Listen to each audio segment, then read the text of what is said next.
Praise Lord, praise lord. 2000 సంవత్సరాల క్రితం ఇదే రోజు ఈ యొక్క గుడ్ ఫ్రైడే ఉదయకాలమున 6 గంటలకి యేసు ప్రభుని పిలాతు ముందు వాళ్ళు తీసుకొస్తున్నారు. అన్నట్టు యేసు ప్రభుని సిలువ వేసింది ఎవరని? ఎవరు ఆయనను సిలువకు అప్పగించారు? రోమా ప్రభుత్వమా? పిలాతు అప్పగించాడా? సైనికులు అప్పగించారా? ఎవరు ఆయనని అప్పగించారు? ప్రజల? గట్టిగా చెప్పండి. శాస్త్రులు, పరిసయ్యులు, ధర్మశాస్త్ర బోధకులు. చాలా ఆశ్చర్యం కదా. ఏ ధర్మశాస్త్రాన్ని అయితే బోధిస్తూ ఉన్నారు, ఏ ధర్మశాస్త్రాలు అయితే నమ్ముతూ ఉన్నారు, మోషే ప్రవక్త ద్వారా దేవుడు ఇచ్చినటువంటి ధర్మశాస్త్రం మోషే ప్రవక్త గారు చెప్పారు, నా వంటి ఒక ప్రవక్తను దేవుడు మీలో పుట్టిస్తాను, ఆయన మెస్సయ్య. అయితే వారి గుర్తుపట్టలేదు, యేసు ప్రభుని మెస్సయ్యను గుర్తుపట్టలేదు. ఆయన సిలువ వేయబడడానికి, మరణానికి అప్పగించబడడానికి ముఖ్యమైన కారణాలు ఆయన చెప్పుకున్నాడు, నేను దేవుని కుమారుడు. ఏమని చెప్తున్నానండి? యేసు ప్రభు ఏమి తప్పు చేయలేదు, ఏ పాపము చేయలేదు. ఆయన ఏదైనా పాపం చేస్తాడా అని శాస్త్రులు, పరిసయ్యులు ఆయనను ఎప్పటికప్పుడు వెన్నాడుతూనే ఉన్నారు, వ్యంగ్యమైన ప్రశ్నలు వేస్తూనే ఉన్నారు, ఆయనను పరిశీలిస్తూనే ఉన్నారు. ఒక వ్యభిచారంలో పట్టబడిన స్త్రీని తీసుకొచ్చారు. ఉదయమే తీసుకొచ్చి యోహాను సువార్త 8వ అధ్యాయంలో ఈ స్త్రీ పాపం చేస్తూ ఉంటే పట్టుబడింది. కాబట్టి ఇలాంటి స్త్రీలని ధర్మశాస్త్రం ప్రకారం ఏం చేయాలి? రాళ్లతో కొట్టి చంపాలి. మరి నువ్వేమంటావు? మా ధర్మశాస్త్రం అయితే ఇలా చెబుతుంది, మా మోషే ప్రవక్త ఇలా చెప్తున్నాడు, మా యావే ప్రభువు యెహోవా దేవుడు ఈ విధంగా చెప్తున్నాడు. ఇలాంటి స్త్రీలను, కేవలం స్త్రీలను మాత్రమేనా, పురుషులని కాదా? దొంగతనం అంటే ఒక పురుషుడు చేయొచ్చు, ఒక స్త్రీ చేయొచ్చు. అబద్ధం అంటే ఎవరైనా ఒకరు అబద్ధం ఆడవచ్చు, ఇంకా మిగిలిన అన్ని ఏవైనా ఒకరు చేయొచ్చు. కానీ వ్యభిచారం అంటే ఒక స్త్రీ చేస్తుందా? ఒక పురుషుడు కూడా కావాలి, అవునా? మరి వ్యభిచారం చేస్తూ ఉండగా ఈమె పట్టుబడింది అని ఆ ధర్మశాస్త్ర బోధకులు చెప్తూ తీసుకొచ్చారు. కానీ ఆ పురుషుడు వదిలిపెట్టారు, ఒక స్త్రీని మాత్రమే తీసుకొచ్చారు, అవునా?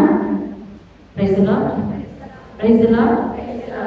మేబీ కావచ్చు ఆ పురుషుడు వాళ్ళకి సంబంధించిన వ్యక్తేనేమో.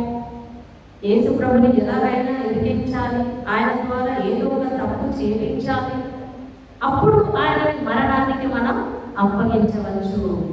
ఊరికేనే మరణ శిక్ష వేయరు కదా.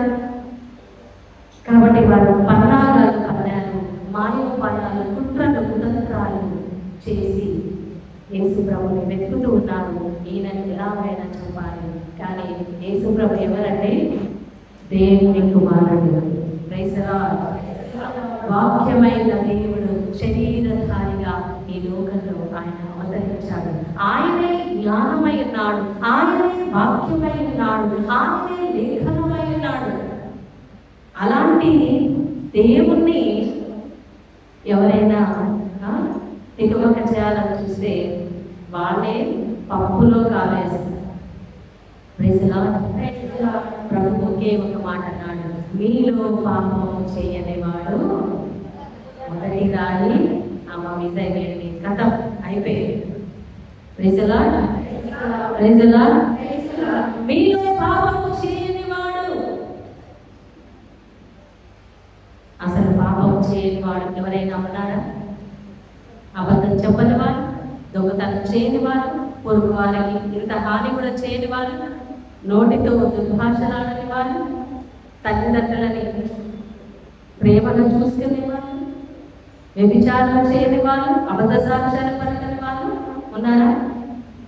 ఆలోచనలు కూడా పాపం చేయని వాళ్ళు, ఒక్క మాటలు కూడా పాపం చేయని వాళ్ళు ఈ లోకంలో ఒక్కరైనా ఉన్నారా? నీతిమంతుడు లేడు, ఒక్కడను లేడు. అందరూ పాపం చేసి దేవుని మహిమను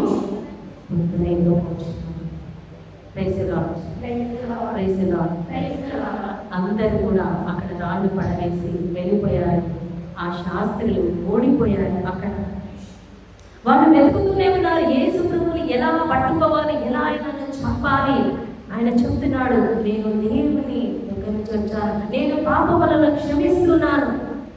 అరే, పాపాన్ని క్షమించడానికి ఇతను ఎవరు? ఈయన దేవుడా? నేను దేవుని కుమారుడు అని చెప్తున్నాడు. దేవుడితో తనను తాను సమానంగా ఎంచుకుంటున్నాను.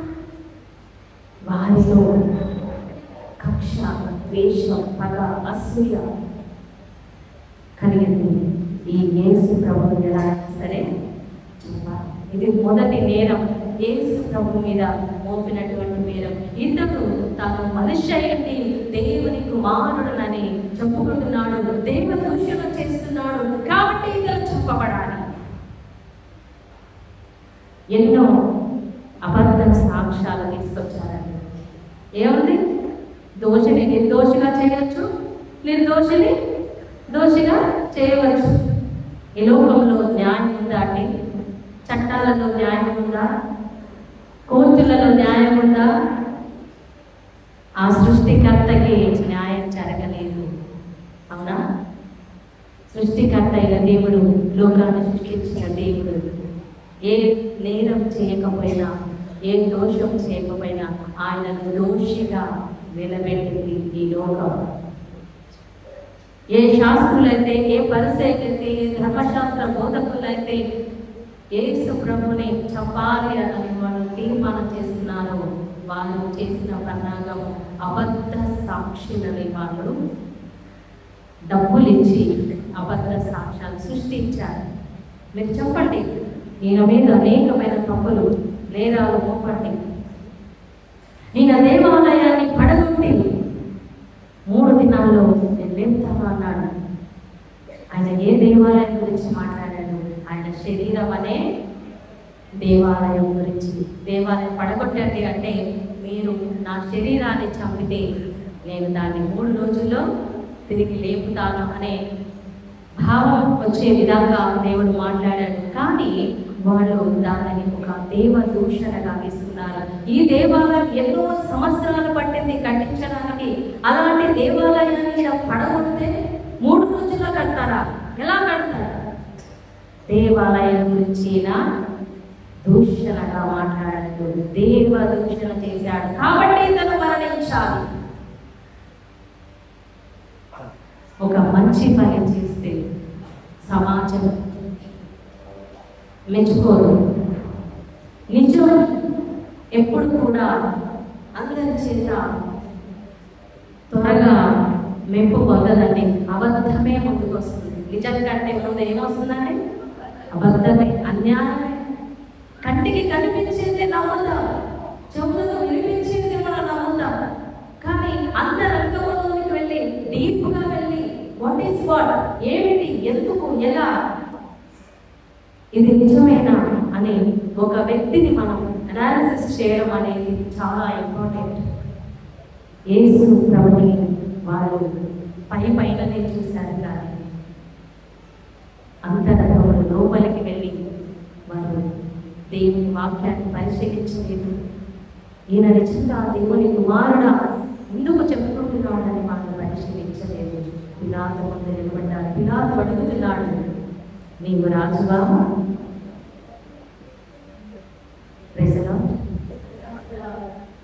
రోమా ప్రభుత్వాన్ని పరిపాలిస్తున్నటువంటి గవర్నర్ పిలాతు ఆయన ముందు నిలబెట్టారు యేసు ప్రభు. అయితే యేసు ప్రభు ఒక్క మాట కూడా మాట్లాడారు. ఆయన మౌనం వహించారు. ఒకే మాట అన్నాడు, నీవు రాజువా అంటే నీవన్నట్టే, కానీ నా రాజ్యం ఈ లోక సంబంధమైనది. దేవుని రాజ్యం, యేసయ్య రాజ్యం, ఆయన ఈ లోకంలో స్థాపించాలనుకున్న రాజ్యం ఈ లోక సంబంధమైనది కాదు. ఆయన రాజే, ఆయన ప్రభువే, కానీ ఈ లోక సంబంధమైన రాజు కాదు. ఆయన పరలోకం నుండి వచ్చిన నా రాజ్యం పరలోకంలో, నా రాజు, నా దేవుడు పరలోకంలో ఉన్నాడు. నా తండ్రి చేత నేను ఈ లోకానికి పంపించబడ్డాను. నేను ఈ లోక సంబంధిని కాను. ఈ లోక అధికారి వచ్చుచున్నాడు, వాడికి నాకు ఏ సంబంధము లేదు. ఈ లోక అధికారి సైతాను. ఎప్పుడైతే అర్ధరాత్రి సమయంలో యూదా ఇస్కారియోతు ముందు పెట్టి యేసు ప్రభుని అప్పగిస్తాడో, ఆ సైనికులు 600 సైనికులు వచ్చి యేసు ప్రభుని పట్టుకొని వెళ్తారు. ఆ క్షణం నుంచి యేసు ప్రభు మీద సైతాను అధికారం, చీకటి శక్తుల యొక్క అధికారం వచ్చింది. అది అంధకార సంబంధమైన అధికారం. అది ఆయన కడియ కాదు. దేవుడు తనను తాను మరణానికి అప్పగించుకున్నాడు. కాబట్టి ఆయన తప్పించుకోవాలనే ప్రయత్నం ఒక్క సెకండ్ కూడా చేయలేదండి. ఎందుకంటే ఆయన వచ్చిందే ఈ లోకానికి నా ప్రాణం నేను పెట్టడానికి వచ్చాను. నా అంతటా నేనే నా ప్రాణాన్ని పెడుతున్నాను, కానీ ఎవరు కూడా నా ప్రాణాన్ని తీయడానికి వారికి అధికారము లేదు. నేను నిన్ను విడిపిస్తాను, నాకు అధికారం ఉంది, నేను నిన్ను తప్పిస్తాను అంటున్నాడు పిలాతు. నా దేవుడు అధికారం ఇస్తే తప్ప ఎవరికి నా మీద అధికారం లేదు అని చెప్పారు. అయితే పిలాతు ఒక యేసు ప్రభుని బయటికి తీసుకొచ్చి అక్కడ ఒక గబ్బాతా అనే స్థలం, అక్కడ ఆయన తీర్పు తీర్చేటువంటి ఒక స్థలం అన్నమాట. ఆ స్థలంలో యేసు ప్రభుని తీసుకొచ్చి, ఇదిగో ఈ మనుష్యుడు, ఇతనిలో నాకు ఏ దోషము కనిపించలేదు, మరణానికి తగినటువంటి నేరము ఇతడు చేయలేదు అని చెప్తున్నాడు. అంటే యేసు ప్రభు నిర్దోషి అని ఒక అధికారే పిలాతే చెప్తున్నాడు. ఆయనలో ఏ నేరమో లేదు, ఏ పాపమో లేదు. ఆయన నీతిమంతుడు, యేసు ప్రభు పరిశుద్ధుడు, యేసు ప్రభు ఆయన నిర్దోషి. కానీ అక్కడ ఉన్నటువంటి శాస్త్రులు, పరిసయ్యులు, ధర్మశాస్త్ర బోధకులు అబద్ధ సాక్ష్యాలను పెట్టి ప్రజలకు ఆ ధనాగారంలో ఉన్న డబ్బు అంతా పనిచేసి మీరు కేకలు వేయండి, యేసు ప్రభు మరణించాలి, ఆయనకు శిలువ మరణం పడాలి, మరణ శిక్ష పడాలి. Praise Lord, praise Lord. ఈరోజు మనం చూసాం, పిలాతు అంటున్నాడు, ఈ నీతిమంతుని రక్తం నా మీద, నా కుటుంబం మీద ఉండకూడదుగా అని చేతులు కడిగేసుకున్నాడు. నీతిమంతుడని ఒప్పుకుంటున్నాడు. ఆ నీతిమంతుని రక్తము నా మీద రాకూడదు. హేబేలు నీతిమంతుడు, పరిశుద్ధ గ్రంథంలో మనం చూస్తున్నాం. హేబేలుని అన్న చంపాడు. ఆ నీతిమంతుని రక్తము భూమి లోపల నుండి మొరపెడతా ఉంది, తండ్రి నాకు న్యాయం తీర్చు, నన్ను అన్యాయంగా చంపేశారు. ఎంతో మంది భక్తుల రక్తం ఈ నేల మీద ఒలికింది, ప్రవక్తల రక్తం ఈ నేల మీద ఒలికింది. వారి రక్తం దేవునికి మొరపెడుతుంది. అయితే మనుషుల రక్తము దేవునికి ఏమని మొరపెడుతుంది అంటే, మాకు న్యాయం తీర్చు అని మొరపెడుతుంది. కానీ ప్రియులారా, యేసు రక్తం ఏమని మొరపెడుతుందో తెలుసా? దేవా నా బిడ్డలను క్షమించు అని మొరపెడుతుంది. కానీ చెప్పట్టున్నావా?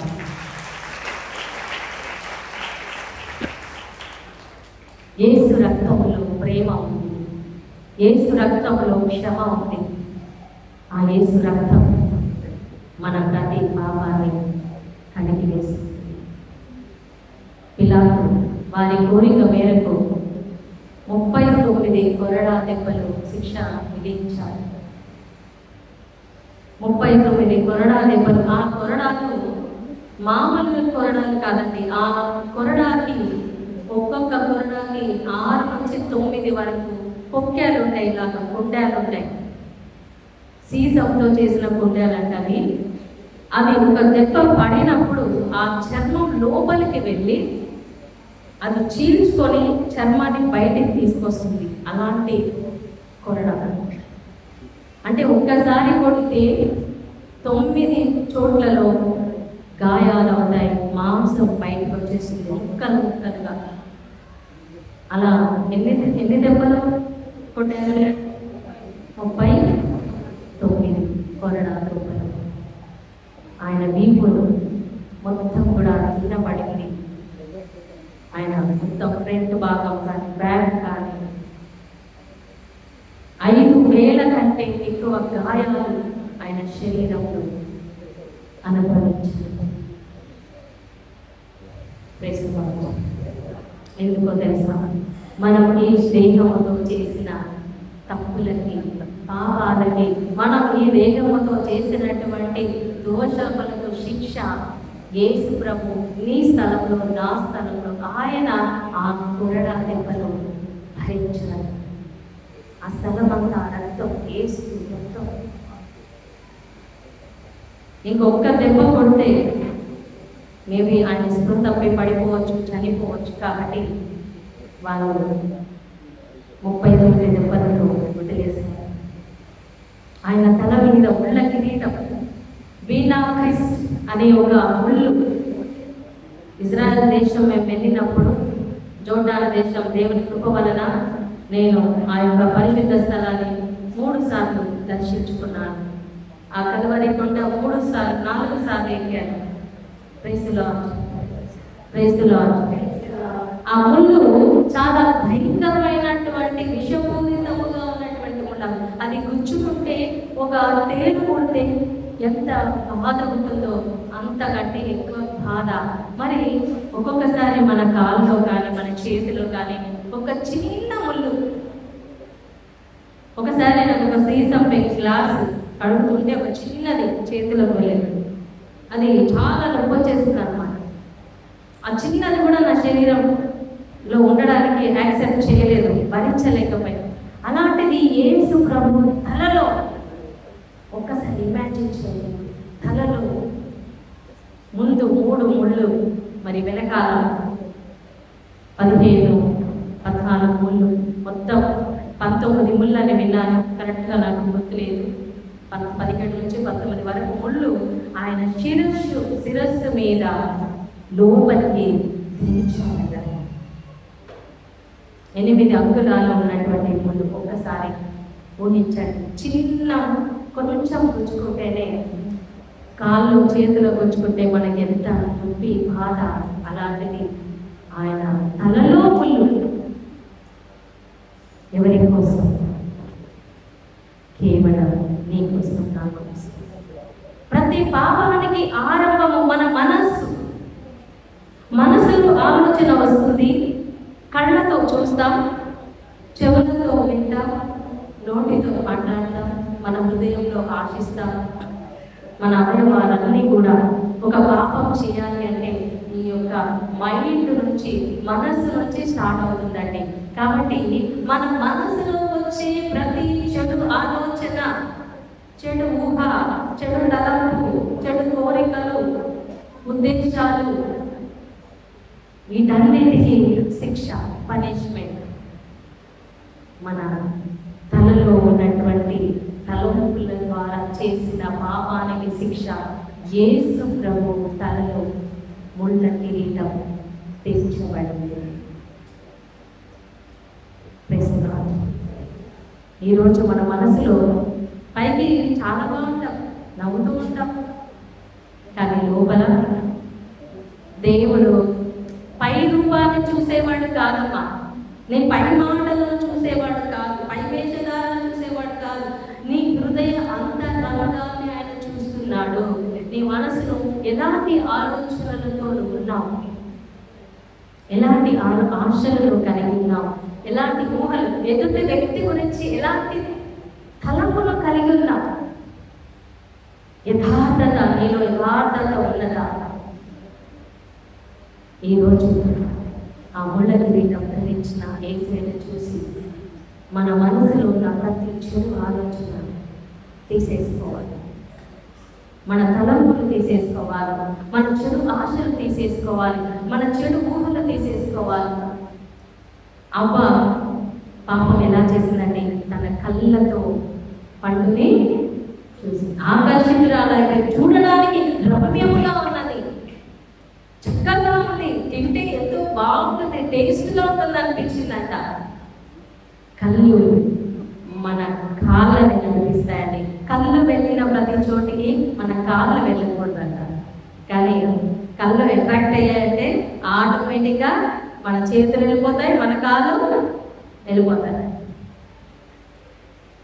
టీవీలో చూసి చూసి చూసి చూసి ఎంతో మంది ఏదైతే చూస్తున్నారు దాన్నే చూస్తున్నారు. అవునా? పిల్లల దగ్గర నుంచి, యవనస్తుల దగ్గర నుంచి, పెద్దవాళ్ళ దగ్గర నుంచి నీ కళ్ళతో ఏదైతే చూస్తున్నావో అదే నీ మైండ్ని ప్రభావితం చేస్తుంది, నీ హృదయాన్ని ప్రభావితం చేస్తుంది, నీ యొక్క శరీరాన్ని ప్రభావితం చేస్తుంది, నీ నోటిని ప్రభావితం చేస్తుంది. పంచేంద్రియాలు, మన శరీరంలో ఉన్న ఈ పంచేంద్రియాల ద్వారానే మనం పాపం చేశాం. అందుకే యేసు ప్రభు ఈ పంచేంద్రియాలకు శిక్ష విధించాడు. ఆయన శరీరంలో తలలో ముళ్ళ కిరీటం, ఆ ముళ్ళు కళ్ళ లోపల నుంచి బయటకు వచ్చినాయంటండి. కళ్ళ లోపల, చెవులలో ఆయన నోటు చేదు చిరకను అందించారు. మన నోటితో పలికిన అబద్ధ సాక్ష్యాలు, ఇతరుల మీద సాడీలు చెప్పడం, వీళ్ళ గురించి వాళ్ళకి, వాళ్ళ గురించి వీళ్ళకి, ఒక మంచి ఫ్రెండ్షిప్ పాడు చేయడం, ఒక మంచి స్నేహాన్ని, ప్రేమను పాడు చేయడం, ఒక మంచి రిలేషన్ సంబంధాలని పాడు చేయడం నోటి ద్వారా. ఈ నోరు చాలా భయంకరమైనదండి. అబద్ధాలు, దొంగతనాలు, ఈ నోటితో ఎన్నో మోసాలు, కళ్ళబొల్లి మాటలు. అవునా? మన నోటితో చేసిన ప్రతి పాపానికి శిక్ష అనుభవించాలి. మన చేతులతో ఎన్ని తప్పులు చేశామండి. ఈ చేతులతో ఎంతమందిని మోసం చేసి ఉండొచ్చు, అన్యాయంగా డబ్బు సంపాదించి ఉండొచ్చు, అన్యాయంగా ఒక వ్యక్తిని కొట్టి ఉండొచ్చు. ఈ చేతితో బాటిల్ పట్టుకొని సారా, విస్కీ, పాన్పర, గుట్కాలు, సిగరెట్లు, దేవునికి ఇష్టం లేని కార్యాలు, మన శరీరాన్ని పాడు చేసే కార్యాలు, మన ఆత్మను పాడు చేసే కార్యాలు చేతులతో మనం ఎన్నో చేసి ఉండొచ్చు. అందుకే యేసు ప్రభు చేతులలో మేకులు దిగబడ్డాయి. ఇందాక నాకు ఈ passion of the Christ movie నేను అసలు చూడలేనండి. ఫస్ట్ టైం నేను చూసినప్పుడు చూడలేక వెళ్ళిపోయాను, కళ్ళు మూసుకొని. తట్టుకోలేను ఆ సీన్లు, ముఖ్యంగా ఆ సీన్లను కొట్టేటప్పుడు అయితే అస్సలు నేను చూడలేను. అది మనం చూడడానికే మనకు అంత కష్టంగా ఉంది. యేసు ప్రభు చేతిలో మోలను గుర్తించుకున్నారంటే ఆయన ఎంత మన మీద ప్రేమ చూపించాలి. ఒక్కసారి ఆలోచించున్నాం. కాళ్ళలో మోలలు, మన కాళ్ళు ఎక్కడెక్కడికి పరిగెత్తాయి, పాపం చేసే స్థలాలకు ఎన్ని చోట్లకి వెళ్ళాయి. చెడు స్నేహాల కోసం, చెడు రిలేషన్స్, సంబంధాల కోసం, అక్రమ సంబంధాలు, అన్యాయం చేయడానికి, దొంగతనాలు చేయడానికి, అబద్ధాలు మాట్లాడడానికి ఈ పాదాలు, మన శరీరం అంతా ఈ పాదాలు మోస్తాయి. మనం ఏదైనా చేయాలంటే కాలు చాలా ఇంపార్టెంట్. కాళ్ళతోనే నడిచేస్తాం కదా. సో ఈ కాళ్ళ ద్వారా మనం ఎక్కడెక్కడికి వెళ్ళాం, దేవుడు వెళ్ళవద్దు అని చెప్పిన స్థలాలకి మనం వెళ్ళామా? అది ఏదైనా కావచ్చు. మనల్ని పాపములో నడిపించే స్నేహాలు, బంధాలు, స్థలాలు, వస్తువులు, మనుషులు, ఎక్కడెక్కడికి మనం వెళ్ళాము, దానికి శిక్షగా యేసు ప్రభు తన పాదాలను, శీలను దించబడ్డాడు. Praise the lord. Hallelujah. Praise the lord. ఆయన శరీరం అంతా కూడా నలిగిపోయింది. ఆ యొక్క 39 కొరడా దెబ్బల తర్వాత పిలాతు అంటున్నాడు, కనీసం ఇప్పుడైనా ప్రభువుని విడిచిపెట్టవచ్చు. యేసు ప్రభుని చూడండి, మీ రాజు ఇంతగా గాయపరచబడ్డాడు, కనీసం ఇప్పుడైనా మీకు తృప్తిగా ఉందా? మీకు సరిపోతుందా? లేదు. ఇదిగో ఒక నేరస్తుల్ని విడుదల చేసే ఒక ఆచారం ఉంది కదా, బందిపోటు దొంగ బరబ్బా. ఈ బరబ్బాని విడుదల చేయాలా, లేక యూదుల రాజైన యేసుని విడుదల చేయాలా? ఎవరు మీకు కావాలి? చూడండి, లోకం ఎవరిని ప్రేమిస్తుందో తెలుసా? నీతిమంతులు అంటే ఇష్టం ఉండదండి, కొంచెం భక్తిగా ఉన్నవాళ్ళంటే ఇష్టం ఉండదు, మనకి నచ్చదు. కొంచెం బాగా ప్రార్థన చేసేవాళ్ళంటే నచ్చదు, బైబిల్ పట్టుకొని తిరిగే వాళ్ళంటే నచ్చదు. ఎప్పుడు బైబిల్ పట్టుకొని తిరగాల, అంత ప్రార్థన పదాలు వరకు ఇలా ఎగతాళి చేస్తారు. వీళ్ళు హల్లెలూయా బ్యాచ్ అని ఎగతాళి చేస్తారు. అవునా? మంచి వాళ్ళని ఎవరు కూడా మెచ్చుకోరు. సిన్సియర్గా ఏ టీవీ చూడకుండా, సినిమా చూడకుండా, ఏ గర్ల్ ఫ్రెండ్ లేకుండా, బాయ్ ఫ్రెండ్ లేకుండా, తాగకుండా, సారా గుడ్లకు వెళ్ళకుండా, చెడు ఫ్రెండ్షిప్, చెడు స్నేహాలు లేకుండా ఉంటే ఏమంటారు? వీడు ఒక వేస్ట్ పేరు. ప్రజల చిన్నప్పుడు మేము స్కూల్లో మాకు ఒక తెలుగు మాస్టర్ సార్ ఉండేవారు. ఆయన అన్ని మంచి విషయాలు చెప్తాడనమాట. యూత్ ఎలా ఉండాలి, పిల్లలు ఎలా ఉండాలి, చాలా మంచి మంచి సార్. ఆయనకు ఒక పేరు పెట్టారు మా క్లాస్లో. ఏమైనా పేరు పెట్టారు సార్? సుత్తి సార్. ఏం సార్? మంచి మాటలు చెప్తే ఎలా ఉంటుంది మనకి?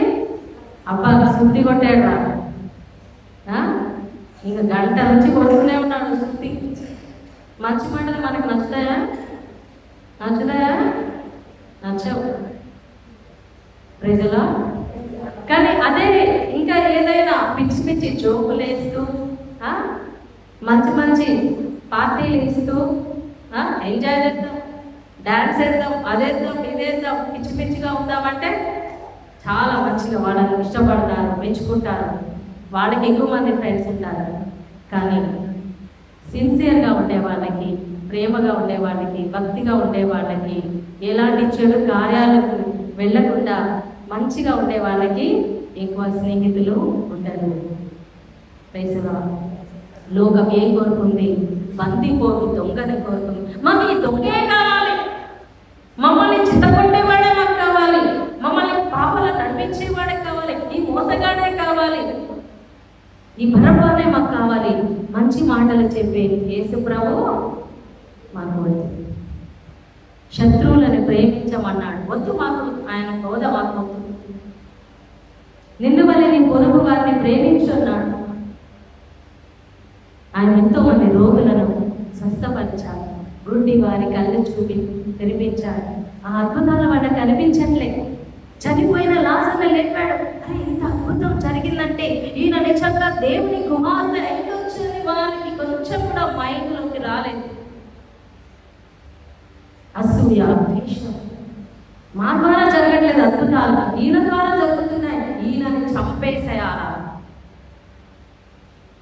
మేము బోధించలేకపోతున్నాం ఇలాగా. ఈయన మాట్లాడితే అందరూ ఆయన వెంట వెళ్ళిపోతున్నారు, లోకమంతా ఆయన వెంట వెళ్తుంది. ఈయన ఫేమస్ అయిపోతున్నాడు, మనల్ని జనాలు పట్టించుకోవట్లేదు. సో ఈయనని చంపినారు. ప్రైజులో యేసు ప్రభు ఆయన మంచి పనులు చేశారు. అపోస్తలుల కార్యం 10:38 మనం చూస్తే దేవుడు ఆయనను పరిశుద్ధాత్మతోనూ శక్తితోనూ నింపెను. కాబట్టి ఆయన అంతటా పర్యటించుచు, మేలు చేయుచు, స్వస్థత పరచుచు, దయ్యాలను వెళ్ళగొడుతూ, చనిపోయిన వారిని లేపుతూ, కుష్ఠరోగులను స్వస్థపరుస్తూ ఉన్నాడు. ఆయన చేసిన నేరం అదే. బాగు చేశాడు, స్వస్థపరిచాడు, మంచి మాటలు చెప్పాడు. దీనాత్ముల ధన్యులు, దైవరాజ్యం వారి. అరే వీళ్ళు దీనంగా ఉంటే, మనం దీనంగా ఉంటే అందరూ మనల్ని అదిమేస్తారు. మనం దీనంగా ఉండదు, మనం రూల్ చేయాలా, అధికారం చూపించాలి. ఈయనేంటి వచ్చి దీనాత్ములు ధన్యులు దైవరాజ్యం వారిది అంటాడు. శోకార్తులు ధన్యులు వారు ఓదార్చబడ్డారు. Praise lord.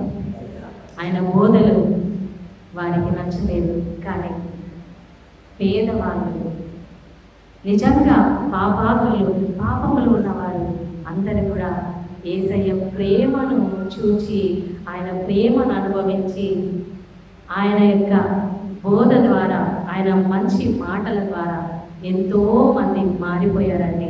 జక్కయ్య మారిపోయాడు, సమరశ్రీ మారిపోయింది, మగ్దల మరియ మారిపోయింది, మత్తయి మారిపోయాడు, పేతురు మారిపోయాడు.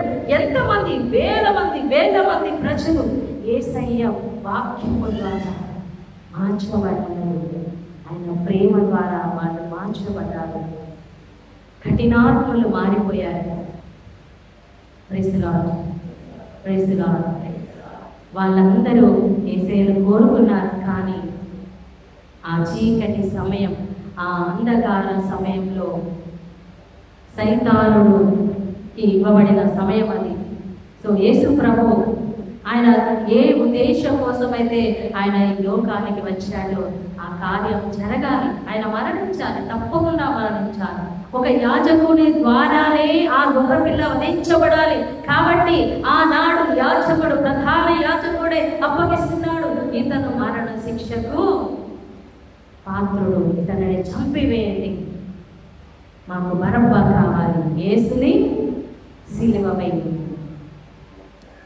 ఏం చేయాలి? యేసుని, ఈ రాజుని ఏం చేస్తారు? యేసుని ఏం చేస్తారు? సిలువ వేయము, సిలువ వేయము, సిలువ వేయము. మీ రాజుని సిలువ వేస్తారా? మాకు ఈ రాజు వద్దు. మాకు ఏ రాజు ఉన్నాడు? మాకు ఆ రాజు ఉన్నాడు, కైసరే మాకు రాజు, ఈ యేసు మాకు రాజు. లోకాన్ని రాజుగా కోరుకున్నారు, మనుషులని రాజుగా కోరుకున్నారు, కానీ దేవుణ్ణి వాళ్ళు రాజుగా అంగీకరించలేదు. డబ్బు మహత్యం అండి. వాళ్ళని డబ్బు పెట్టి కొనేశారు. నువ్వు ఎవరికి డబ్బు ఎక్కువ ఇస్తే వాళ్ళ మాట నేను మాట్లాడతాను, ఎక్కువ డబ్బు ఎవరిస్తే వాళ్ళ పక్షంగా నేను వాదిస్తాను, వాళ్ళదే కరెక్ట్ అని చెప్తాను, వాళ్ళది అన్యాయమైన అబద్ధమైన నేను అదే కరెక్ట్ అని చెప్తాను. అలాంటి లోకం ఈ లోకం. యేసు ప్రభుకి పిలాతు కోర్టులో న్యాయం జరగలేదు, సమాజంలో న్యాయం జరగలేదు. పిలాతు అన్నాడు, ఈ నీతి మంత్రుని రక్తం మా మీద ఉండకుండాక. అప్పుడు ప్రజలు ఏమన్నారు తెలుసా అండి? ఏమన్నారు ప్రజలు? ఆయన రక్తం మా మీద, మా పిల్లల మీద ఉండుగాక అన్నారు. చాలా భయంకరమైన మాట జరిగింది. వాళ్ళు తెలియకుండానే వాళ్ళు ఏం చెప్పారో వాళ్ళకి తెలియదు. ఒక నీతిమంతుని రక్తం, ఒక నిర్దోషి రక్తం, ఒక యథార్థవంతుని రక్తం అన్యాయముగా చిందబడితే ఈ నేల మీద తప్పకుండా ఎవరి ద్వారా అయితే ఆ రక్తం చిందించబడిందో వారికి భయంకరమైన తీర్పు ఉంటుంది, శిక్ష ఉంటుంది. ఎప్పుడు ఆ శిక్ష వచ్చిందో తెలుసా అండి? మీరు చరిత్రలో చూస్తే గనక క్రీస్తు శకం 70 AD 70లో అదే యెరూషలేము ఇజ్రాయెల్ దేశంలో రోమా ప్రభుత్వం వారు ఆ ప్రజలందరినీ కూడా ఎంతో మంది ఊచకొచ్చారు. వాళ్ళ పిల్లలని చంపేశారు. రక్తం ఏరులై ప్రవహించింది.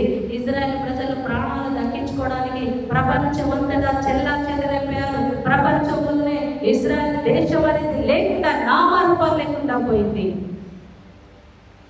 AD 70లో మాయమైపోయిన ఇజ్రాయెల్ మళ్ళీ ఎప్పుడు వచ్చిందో తెలుసా? 1948లో మళ్ళీ దేశంగా ఫామ్ అయింది ఇజ్రాయెల్ దేశం. Hallelujah, praise the lord, praise the lord. యేసు రక్తం, నీతిమంతుని రక్తం మా మీద, మా కుటుంబం మీద ఉండునుగాక అన్నారు. ఆ యేసు రక్తం ఎవరైతే ఈ యేసు నీతిమంతుడు, ఆయన నా కోసమే రక్తం చిందించాడు, నా పాపాల కోసం రక్తం చిందించాడు అని నమ్ముతారో, ఆయన శిలువ మరణాన్ని నమ్ముతారో, ఆయన శ్రమలను నమ్ముతారో, వారి పాపాలను యేసు రక్తం కడిగి వేస్తుంది, శుద్ధి చేస్తుంది. కానీ ఎవరైతే యేసుని ద్వేషిస్తారో, ఆయన రక్తాన్ని దూషిస్తారో, ఆయన మరణాన్ని చులకన చేస్తారో, వారికి తప్పకుండా శిక్ష. నమ్మిన వారు రక్షించబడతారు, నమ్మని వారికి శిక్ష విధించబడగాలి. మార్కు సువార్తలో 16వ అధ్యాయంలో మనం చూస్తున్నాం. Praise the lord, praise the lord, praise the Lord. ఒక నిమిషం మనం కళ్ళు మూసుకొని, ఆ యేసు రక్తం నువ్వు నమ్ముతున్నావా? యేసు రక్తం నీ కోసమే చింతబడింది కదా. యేసు రక్తం